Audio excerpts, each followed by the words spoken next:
Primetime News this evening. Undocumented Jamaicans living in the United States urged to seek legal advice amidst President Joe Biden's new executive order.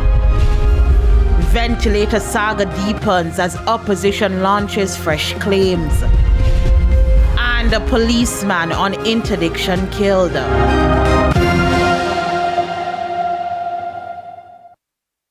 Good evening and welcome to Primetime News on air and online at onespotmedia.com. I'm Archibald Gordon. And I'm Janella Precious. A special welcome also to our viewers on TVJ International in the Cayman Islands.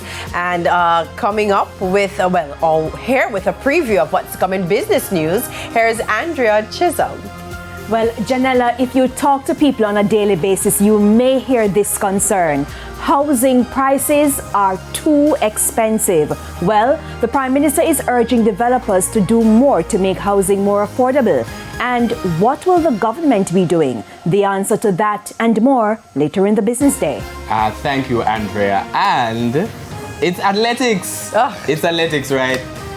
Jermaine Brown is here with a preview of what's coming up in Primetime Sports. Well, thanks, Archie. Yes, indeed, athletics. We'll have an update on what's happening there with the men's 4x400 meter team looking to qualify for the Olympics. And also, the West Indies, they're doing so well.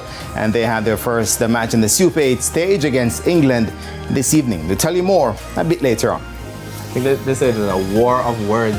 Do you need my glasses? Can you see? I don't know. Anyway, Romain is here with a preview of the weather report and forecast. Romain?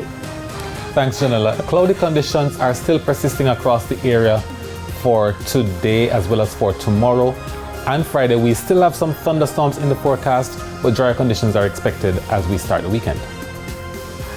There is also sports commentary and E-Prime in this newscast. But before the break, the feedback question. And this evening we're asking, do you think members of the diaspora should be able to sit in Parliament? You can share your comments online. Facebook.com/TelevisionJamaica, and you can post on X at TVJ News Center. Please stay with us. Primetime News returns after this break.